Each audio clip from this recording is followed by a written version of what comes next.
Morning, and welcome to a very special episode of Storylines, the Women's Cricket Podcast live. This is the first time we've done something like this, so this could be an absolute shambles. It feels quite professional being sat up here in these chairs. We're being very conscious of our posture, and it feels a bit like we're on like the rest of politics or something like that. But we're not going to speak to you about Trump's tariffs, so you're okay. I'm Melissa Story. I'm Nikki, and today, of course, we're here at Utility Bowl for the launch of this new era of women's cricket at Hampshire. And we're joined by the Hampshire women's cricket team, coaching staff, and of course, Hampshire fans as well to show all things Hampshire cricket. And while today marks the beginning of a new era, it has been built on a very solid foundation of success with the Southern Vipers, a team that's been nothing short of dominant across the last few years in the domestic game, from trophies, many trophies, to producing England internationals. The Southern Vipers pretty much set the standard for domestic women's cricket in England and Wales. They're almost a bit like the Australian women's team in English domestic cricket, which is very good based on the announcement we just heard. Yeah, and now before we speak to some of the Hampshire players, we've spoken about the transformation. You guys are aware that the women's cricket structure has been changed several times over the last few years, and the transformation of the domestic structure, which is now coming into effect for the 2025 season in England and Wales. We've gone from 8 regional hubs, which were launched back in 2020, to a new 3-tier system, with aims to grow professionalism in the country in the domestic women's game, but also to improve the pathways from amateur to elite level cricket. And from an engagement point of view, I think it's a pretty good change that's come into it by aligning with the counties. Perhaps some may say that should have come into play a few years ago, but we won't go down into that discussion. But the ECB is hoping to strengthen ties, boost visibility, and of course, grow their fan base. Yeah, I think this move to a kind of tier system is all kind of about, it's a statement of intent, I think, from the ECB, that for players, it's about more opportunity, it's growing that professional side of the game. And for fans, it's about more connection. And we can see that in the room here today from supporters who have followed the Hampshire women's team previously, the Hampshire men. They're all kind of united under this one club structure now, which is just absolutely fantastic. And it's great and exciting to think how the game's going to develop over these next few years. Speaking of how it's developed, I mean, the calibre of international player which has already been announced as playing. We've got Alana King going to Lancashire. That's going to be a good challenge. Susie Bates at Durham, Grace Harris at Surrey. I think we can safely say and put our hands up that we've got the best of the lot with Elise Perry coming to Hampshire. But, I mean, yeah, come on. Elise Perry with Hampshire colours. I mean, it's remarkable that we've got to that stage in the kind of English domestic game to attract such talent over here to play in our competitions. No, definitely, and to think in such a short span of time as well, to see this transition and the rapid rate of growth as well, it's incredible. And Perry, well, she's won 60-20 World Cups to her name. She's been in the game for so long, and of course, I think it's fair to say she's like fine wine, right?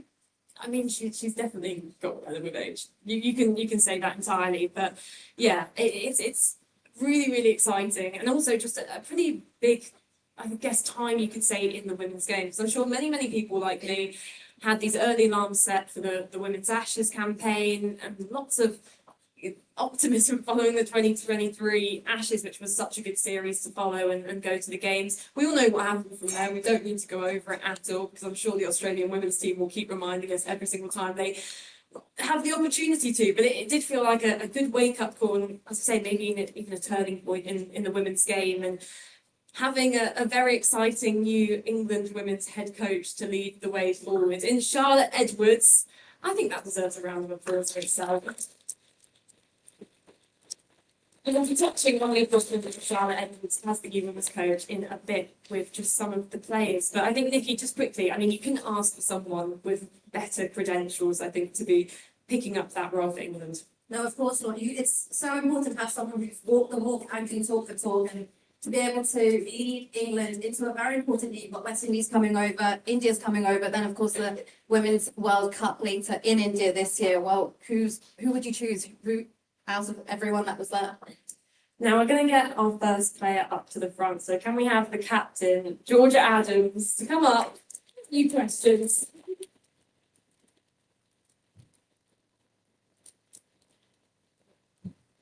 We'll make you sit in the middle and kind of be surrounded with you and make it a bit less job interviewing, because otherwise you don't want to apply that kind of pressure to you. I know.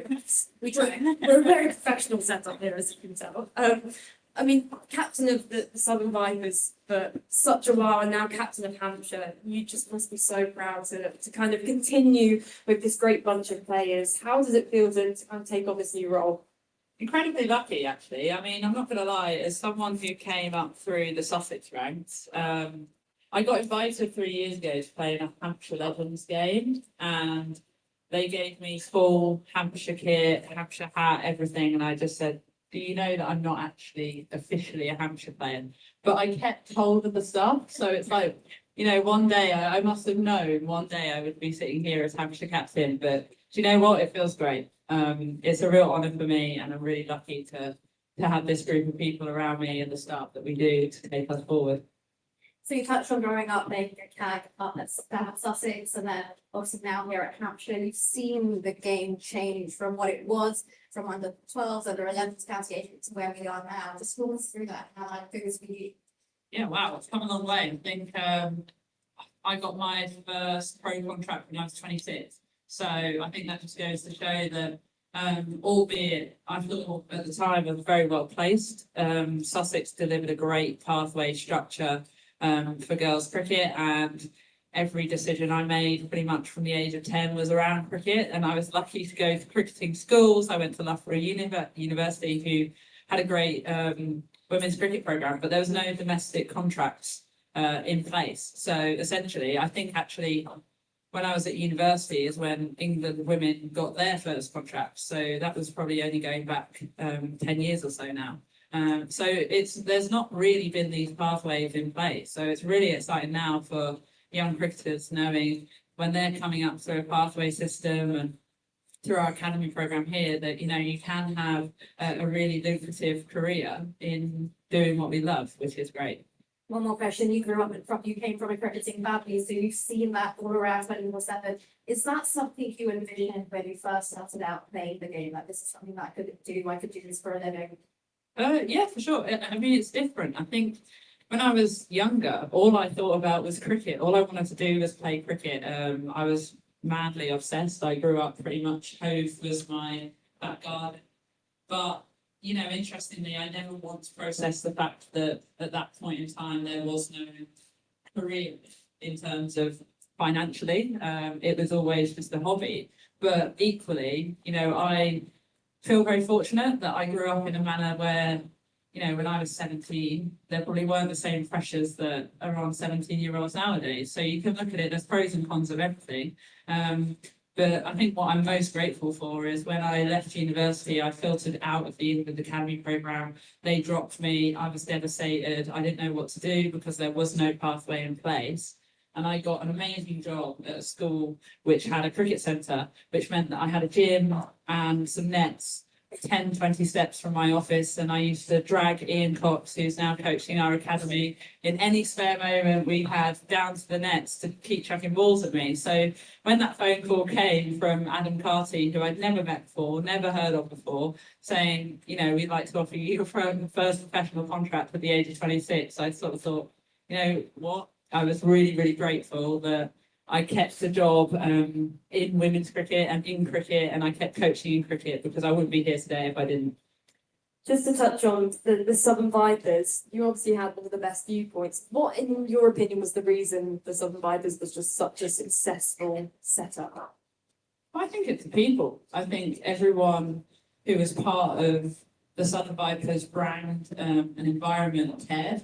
And I think the relationships that you build with each other as teammates, with the staff, and the work that everyone was willing to put into, you know, or the hours everyone was willing to put into sort of getting the results out there was pretty phenomenal. And, you know, we do have to thank Hampshire Cricket for a lot of our success in the change of structure. I think some teams have seen quite drastic changes going from region to county. And I think what is so lovely for us is it doesn't feel that different, albeit we're a little bit brighter. We've had a few changes of colour, but you know what, the day-to-day running of things hasn't changed that much, and I think that's testament to the club and where we've been for the last 2 years, because they've provided us a base, they've provided us a home, and we've been really well looked after, which I think all adds up in the long run. And you know, the club's been really successful in producing England players. You know, I think we're really proud of the players that have gone on to play for England, and I think when we started the journey 5 years ago, other than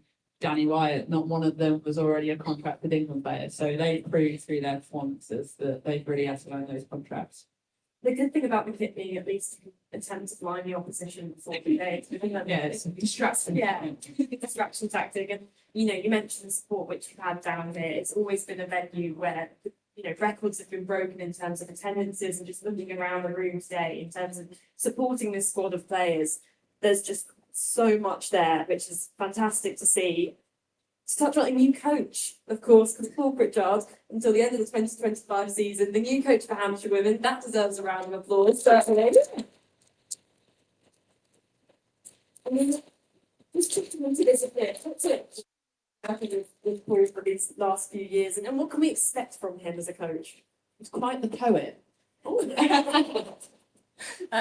No, obviously it's new but old. I think it seems really fitting to have someone who's been such a big part of what we've been doing down here, and formerly the Vipers, take over the reins from Lottie. And I think actually sort of your views and how you process the game and think about the game, both of them have quite similar processes, I think. But equally, you know, what Rich does bring is someone who's incredibly calm, very level, and you know, has a wealth of experience in not just cricket but as leadership as well. So we feel incredibly fortunate that in such it sort of was, even though everyone was kind of anticipating it, it was quite an abrupt end. And I think how everyone sort of dealt with everything, and Lottie moving on and Fritz just stepped up, it's been quite a seamless transition, which is testament to Fritz for the relationships that he's built.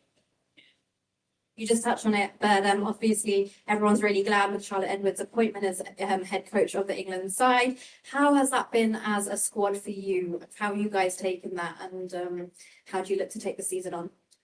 I mean, like I said, I think we had this weird 2-week limbo phase where I think we didn't know, but it almost felt like we were waiting to find out the news because it felt like it was inevitable. But do you know what? I think Lottie was a huge part of what we did down here, and you know, creating the legacy that was the Southern Vipers. And we wish her all the best on her journey, but I can't fault everyone here, not just the players but the staff as well, for you know how everyone's held their heads high.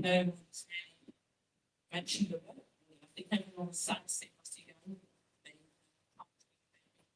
A big season ahead, so you know, everyone's been we spoke about just the power of this. Yeah, prime time, what we need to do is focusing on cricket now. before we go on to the summer, just to touch on your winter, because you've basically been going non-stop. First of all, the WBBL playing for Sydney Thunder, how was that? Yeah, brilliant. It was probably the best job I've ever had, because I didn't really have to play part of it. I was just banking in there, and yeah, but no, it was great fun. The team did really well. We got to the semi-finals. Sadly lost to Brisbane Heat, which seems to be a bit of a rivalry. Like I learned pretty quickly in Oz that no one seems to like Queensland or Brisbane. So don't know why that's about. But yeah, it was really, really good fun, and working with Lisa Harley again. She was my England academy coach when I was about 19 or 20. So haven't had much to do with her since then. So it's nice to be really nice. Well, interesting, she was my first ever cricket coach as well, back when I was up 12 years old. And also maybe Brisbane are just the Surrey of Australia. So there needs to be a team, as I look awkwardly sideways. Just quickly on that catch to dismiss Zhao in the WBBL, running backwards, diving over your shoulder. I think it was like a play-by-play through that one. Yeah, glamorous as ever.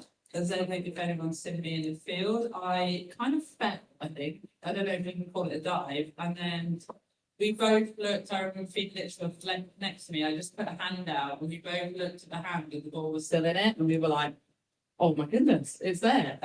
So yeah, that was pretty cool. I wouldn't say I knew much about it. It was just more of a run after the ball and react. and do a bit of a flop. But it stayed in. We had a great campaign with the WNCL. Just walk us through that for you personally. Yeah, it was phenomenal actually. I really loved I've loved my time with New South Wales. They're a great group of people and they've been on a real journey. I think they dominated WNCL for many years and have been quite prolific in producing Australian cricketers and what they've had to go through in the last 5 years is a massive rebuild. They've got a table for 2 or 3 years from it.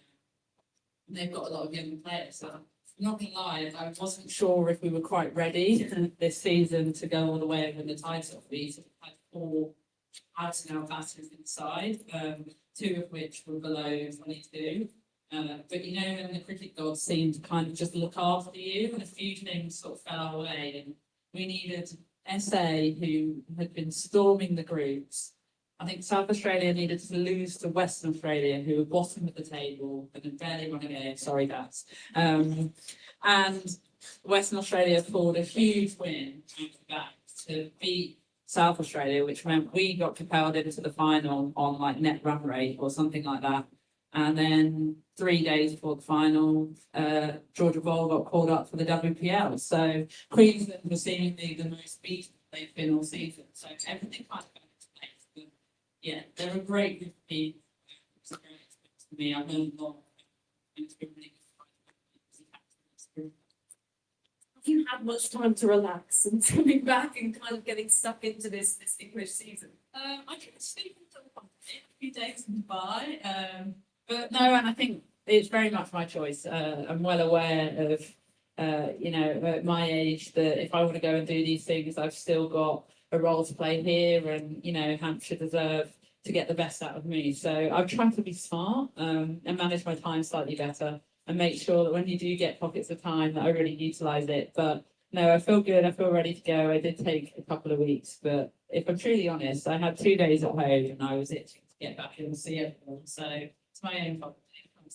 Let's go from problem.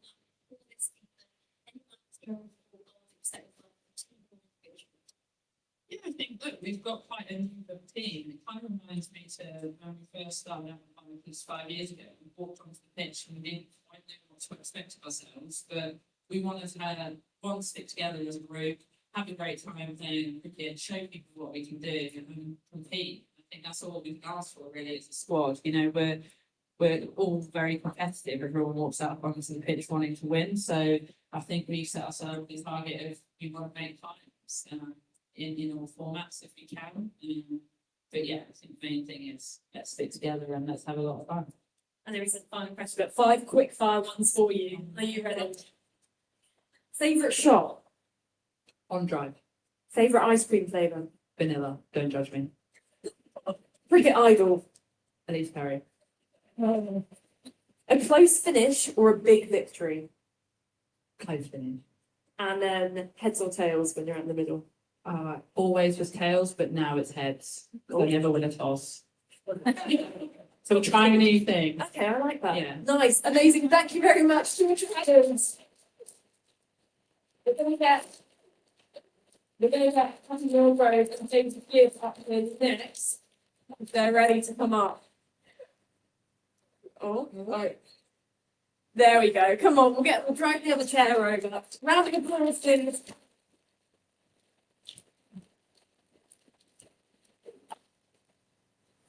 Right, we'll plonk you guys in the middle. We've only got one microphone for you to share, so this is a good test.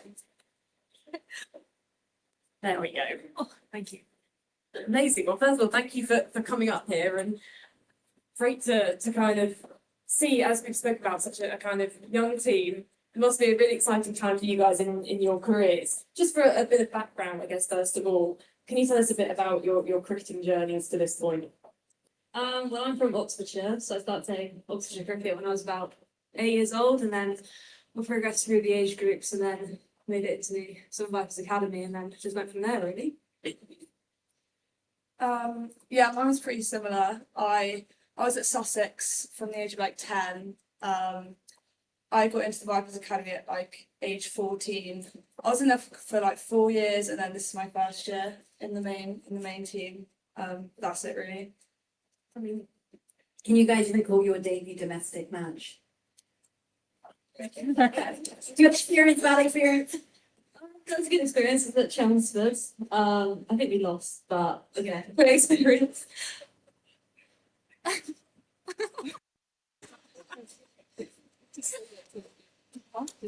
haven't dated yet. But in terms of your, let's go for match experience so far, can you talk us through one of your favourite games you've been a part of? Bit of an easier question, potentially. We can have embarrassing moments as well. I fell over the stumps backwards when I was about 12 years old and it still haunts me. Yeah, to be fair, last week I fell over when I was running in. That was pretty embarrassing.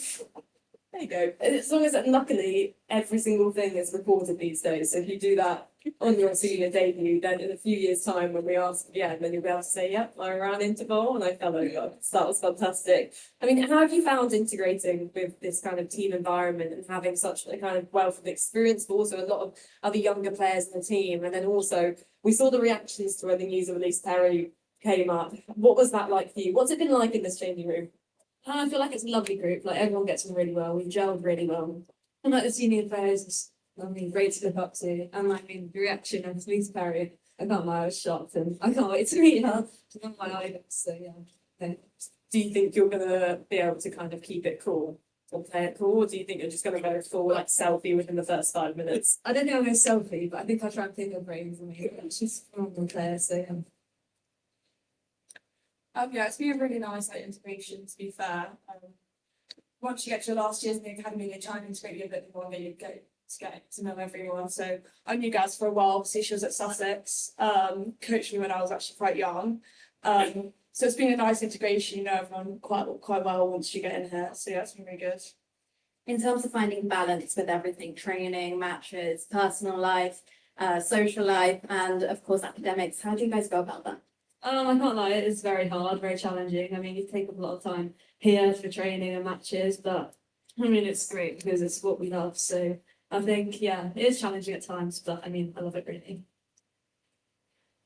Yeah, I mean it's just all worth it in the end, isn't it? Really, I was at Southampton U, but I made the decision to leave and fully focus on cricket here. It was the best decision I made, to be honest. I was saying to Hibba earlier, like I can't believe this is my job. It's just so cool. It's a great advert for Southampton University as well. Which is in fact the university I went to, so I don't know. Are there any specific skills which you guys have been working on over the winter and which you're looking to really kind of capitalise on this summer? I've been working on my sweep quite a lot, so what's the next my game and hopefully, yeah, broaden my options and team mentally doing cricket. Yeah, a big one for me is just variations in the power play at the start. I'm a natural in-swing bowler, so I'm just working this ball that holds, so we can hopefully bring the edge into play. And in terms of influence and mentors, who's been your biggest influence and mentors in your game so far? Ooh, big question. I'd say Elise Perry, I know she's been mentioned a lot, but she is one of the goats in the game, so yeah. But also I think people in our team like George Adams as captaincy, I think, yeah, you can look up to quite a lot. Yeah, really similar. I think just people in our team that I've seen on TV growing up is pretty cool, like Lynn and Scads, Belly. It's just so cool to play with them, especially here. So final question before we go into quick fires again, and I'm going to put a ban on you saying Elise Perry. If you could play alongside any cricketer, past or present, who would it be and why? When I expose just how young you guys are. I'd have to go Shane Warne. I feel like he's a goat, especially there. So I'd probably say Susie Bates. She's my favourite player since I was really young. So And the opportunity to play against her this season Yeah. will present itself, which yeah, is it's pretty good. cool. Right, I think we've got enough time for a quick fire. Right, so both of you, yeah, that might be helpful. Early bird or night owl? Early birds, Night out. Cats or dogs? dogs, Yeah, dogs. Beach or mountains? beach, Mountains. Slip or short leg? Slip. Yeah, slip. And last one, T20 or Test match? Test match, yeah, test match. I like that one.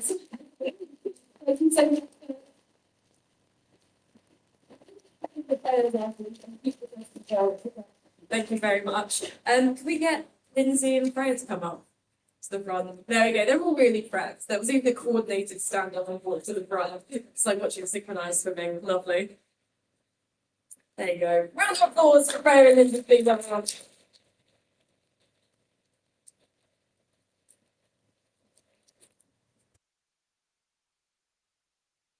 Oh, my sign.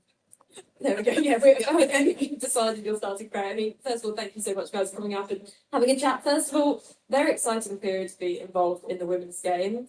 How excited are you to be a Hampshire cricketer?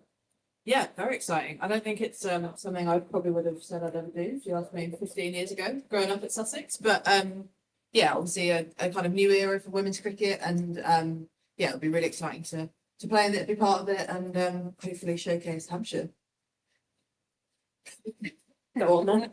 Mine's too.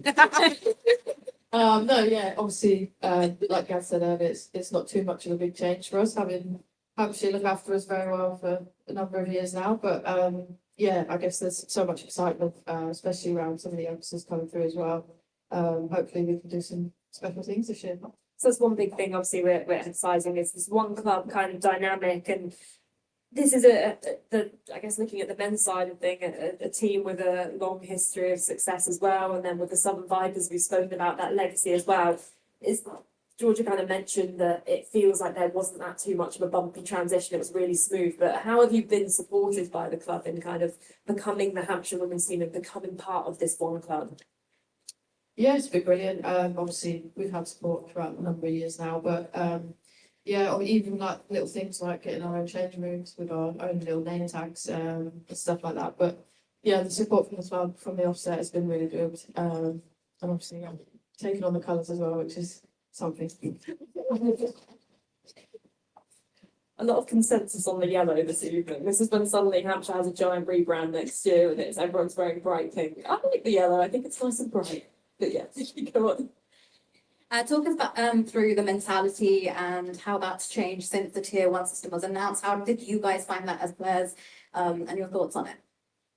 I think, like we've said, it doesn't massively change that much for us. This place has been home for us for a few years, and yeah, we've been really well looked after here. I guess, like we said, it's new kit, it's a bit more yellow, but all in all, things don't actually change too much for us. It's just exciting to be part of the new era and really, I guess, progress the women's game. But yeah, day to day for us, it's been pretty seamless, which has been nice. And Freya, for yourself, you know, having the new ball in hand, you're going to be alongside Lauren Bell as well at the start of the season. Like, how excited are you to get started in that role and kind of being able to spearhead this Hampshire attack? Yeah, definitely. I think it's something me and Belly have talked about for years. We always said we'd open the bowling for England together. Didn't quite manage that one, but yeah, hopefully we can do it here and put a few teams under a bit of pressure early on, and yeah, it'll be good fun to just go out there and have some fun together. Lindsay, question for you. You've been involved with the England squad, part of the Women's T20 World Cup side in India, toured to South Africa. Tell us a bit more about your journey up to this point and how you found it. Yeah, it's been pretty up and down, to be honest. I made my England debut in 2018 and then had 4 or 5 years away from that, which yeah, it was pretty tough. Had to do a lot of self-reflection, but been back in the setup now for just about a year, and yeah, just been absolutely loving it, loving my cricket. Trying to put a few things right and enjoy it, and not to put too much pressure on myself, which yeah, it's been good. I mean, I've not played heaps, but yeah, I've loved every bit of it, and hopefully it can continue. And how crucial is domestic cricket in kind of preparing players for international cricket? Because that's one of the things that Charlotte Edwards, she mentioned in her first press conference as England coach, that she was really going to be watching these domestic performances and seeing which players put their hands up early on in the season. Is that something you've kind of got your eye on, particularly with that motivation of knowing that kind of Lottie is there spearheading that England setup? Yeah, it's definitely exciting. Obviously, know Lottie quite well now, but yeah, she's an absolute badger, and she will definitely be watching every single game. So yeah, I think it's exciting, you know, for girls who aren't even in the setup at the minute, that she'll be watching and performances speak for themselves. So yeah, it's an exciting summer, and hopefully can put some good performances. I don't mean for this to sound like an interview question, but where do you both see yourself in the next 5 years? I'm sure Hampshire wants to see her in the late twenties.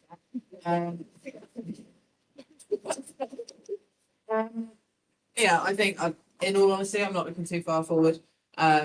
It's yeah, I'm assuming we're have to be looked after at this age, but yeah, I'm just focusing on putting in good performances for Hampshire this year and hopefully winning games of cricket, and yeah, we'll go from there.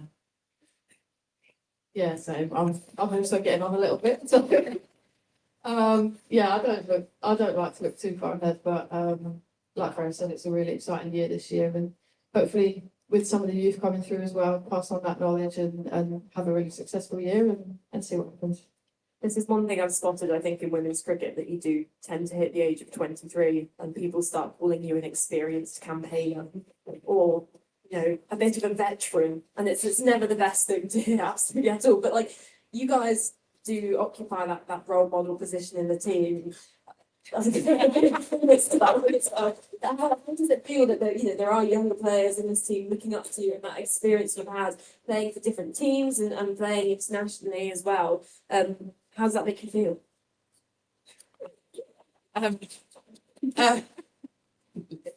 No, I really enjoy it. I enjoy being able to talk the young players through, and like Gad said, we have very different journeys now. We didn't grow up hoping to be professional cricketers because it didn't exist. It wasn't an option. But it's nice to be able to use that experience to help some of the younger girls and go through pressures that we probably never had, but we did them a bit older and maybe when we had a bit more experience. So I think it's nice to be able to help the young girls through that. And we've got a really young group here who are really exciting. So yeah, hopefully as the elderly crew, we can help them through. Nothing to it. Nothing to add. What about you guys this winter? What's your winter look like so far?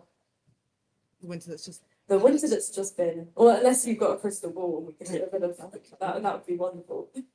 yeah, it's been an interesting one. I've had injuries to deal with that said at my age it gets tough, but no, I think it's been an exciting winter to get to know some of the younger girls, and yeah, the amount of cricket I played has been a little limited, but it's been a really good group, and getting together as a group and working each other out and learning about each other has been really, really useful. Yeah, I've had an interesting winter. Yeah, obviously, since the season ended, obviously had the World Cup, which didn't quite go to plan, and then South Africa, which didn't play a game, and then the Ashes, which we don't talk about. So, yeah. I think Stuart Broad did it right when he said that one's just null and void. We're allowed to declare certain national series as null and void. That's all right. Yeah, we don't talk about it. But no, obviously, yeah, it's been challenging, but it's been great getting back in with the Hampshire girls and seeing the growth and the hard work that they've put in is really exciting, and especially the youngsters coming through. Yeah, it's exciting, and obviously first game's coming up in a couple of weeks, so hopefully we can go out there and do our thing and yeah, have a good year. And for what the Yeah, have a good year. and for what the team I've been working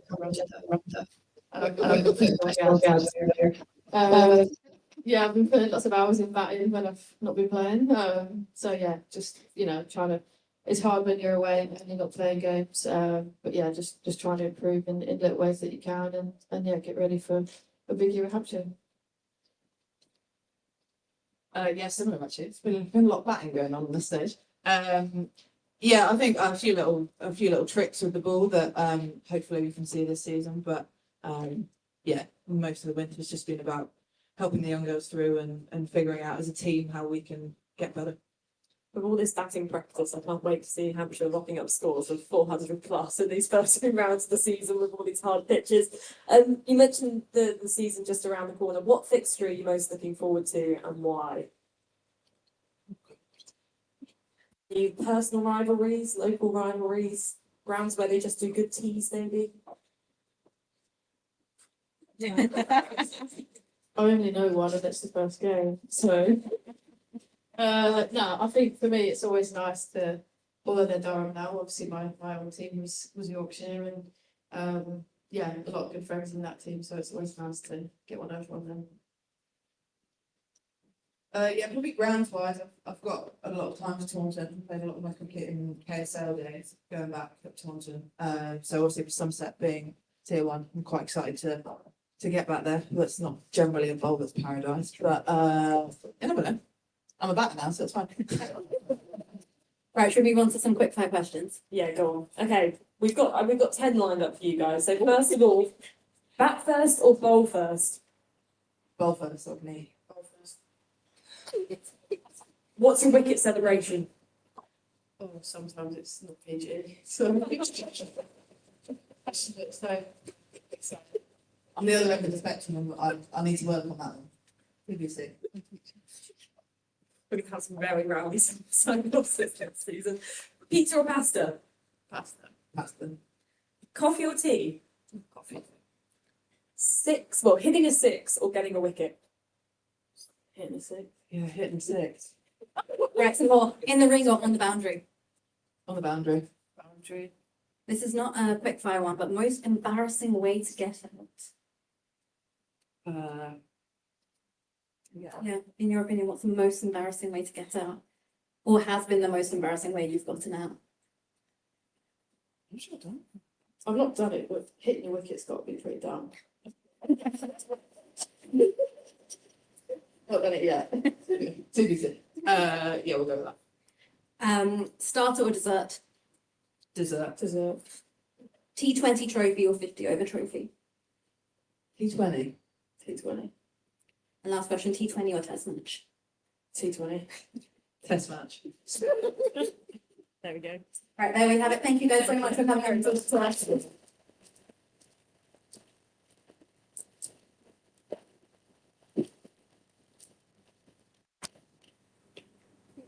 we go. Finally, we're going to ask the new Hampshire coach, Paul, to come up to the stage for some questions at the end.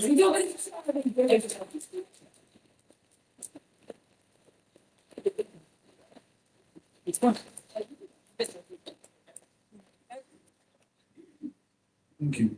So first of all, congratulations on the appointment in the new role. Can you tell us a bit more about how you've been involved in the setup here until now? Hello everyone, by the way, thanks for coming. It's been a lovely turnout for us this evening. How did I get into the role? Well, about, I don't know, 6 years ago, I phoned Adam Carty, maybe longer, was it, Carts? 7, so that's quite good for me. 7 years ago, I phoned up Adam Carty and said, do you need any extra coaching done in the boys' pathway at Hampshire? And he said, yeah, possibly, but yeah, you'll have to go for a trial at Embley School, see how you coach with Ron Hodgson. And I got through that winter, no problem, and then he started using me a lot more, which was great. And then more and more, and then I saw Charlotte, who I'd known for a long time anyway. I saw Charlotte at the gates out there, and 4 years ago, she said, would you like to come and do some batting with the Vipers? It led to this. So we can blame Charlotte, really. It's been a good journey so far, and just to speak about the transition from the men's game to the women's game, talk us about that and how you potentially had to adjust ways and how you found out with your coaching stuff. Yeah, well, it's actually not as complicated as people may think. Obviously, the way you get across messages and the way you deliver different game scenario type of talking is different to as you were doing in the men's game. But technically, game management and team management style, it's actually not much different. And as long as you earn their respect, like you have to do in the men's game, that's exactly what it is. If you earn the women's respect, then you're a long way there. We've spoken about it a bit, but a really exciting mix of youth and experience in this squad. That must make you pretty excited. Yeah, definitely. absolutely brilliant to see, the experience we've got, not only international players, but domestic players with so much and ability, gelling well with the younger players who've got such a great opportunity to come into the professional game. And your resolution to Diane this season? From our team? Yeah. All of them.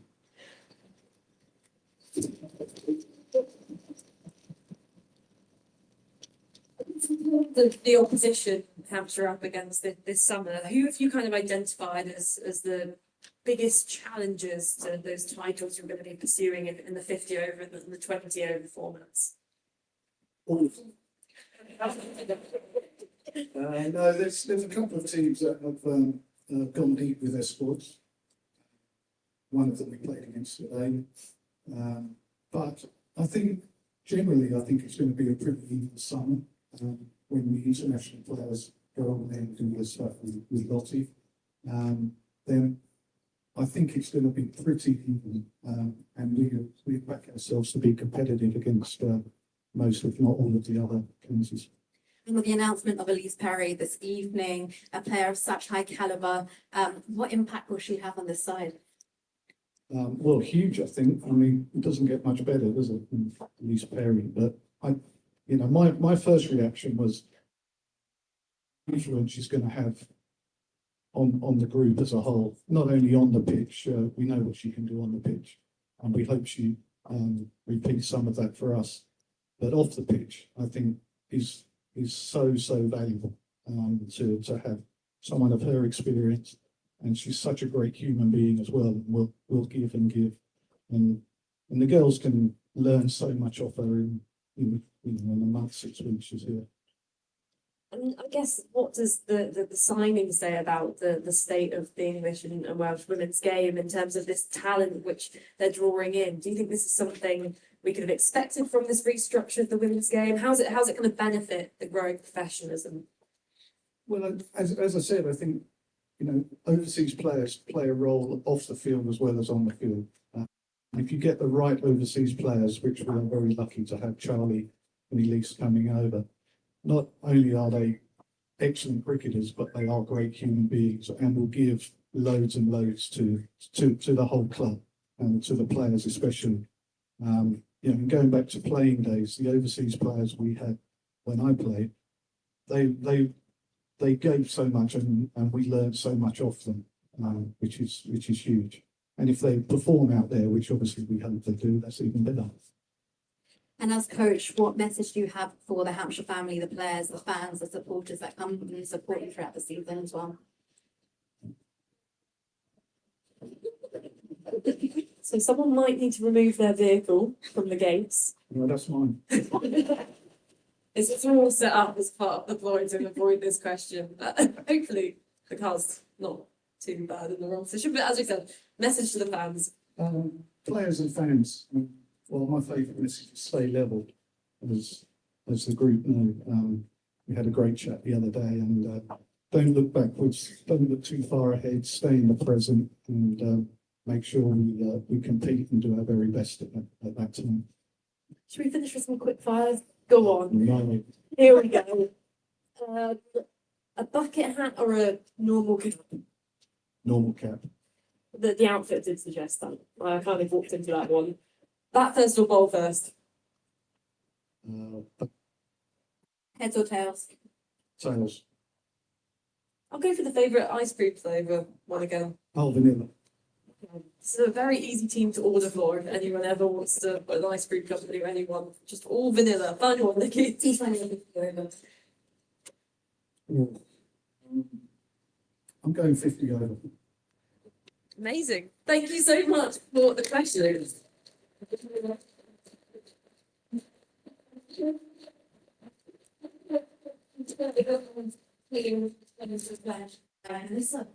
been fun. That has been fun. I feel like I've been doing musical chairs the whole time as well. Now, before we end this podcast, first of all, thank you so much for everyone for coming along and listening to us ramble on stage. We're very, very grateful for the players for giving us such a fantastic insight into this season. And I know I can speak for many people just in terms of how much excitement there is. looking ahead to this year and just seeing the places the women's game have grown, because, you know, we both played since we were kids, and just the transformation over the last few years, that over the last few decades, has just been amazing. So to be able to observe the place the women's game has got to has just been fantastic. I'll let you have some thoughts as I go get this mystery whiteboard from the back of this giant screen behind us. But I'm going to do it slightly subtly. It's very subtle. No, it's been absolutely brilliant, Jen, to see and to think that we're going to do my life past that.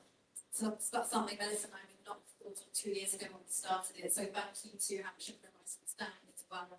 And found what you needed. Yeah, I didn't need Rachel Riley to do her job anytime soon, because this hasn't been too elegant. First of all, we have our winners for the Beat the Keeper challenge, which was over in the corner. And winning this very delightful Hampshire shirt, which Nikki is going to hand out, is Zara with 39. You want to come up and get her shirt?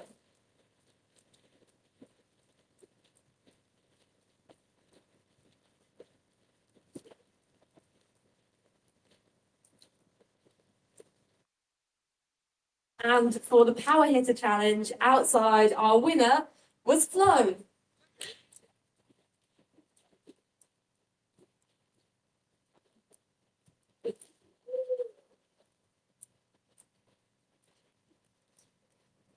And after all the players' comments this evening, you'll note we haven't given you yellow shirts. We've given you the lovely blue shirts, which are fantastic shades. But yeah, as I say, thank you so much for coming along. We hope you've had a nice evening. If you do want to give us a follow on social media, we would be really, really grateful. We want to do more events like this, where you cover the women's game as much as we can, internationally, domestically, and we've got a really big summer ahead. So that's at StorylinesPod on Instagram or Twitter, now X. Yeah, thank you so much for coming along, and we hope you all have a safe journey home.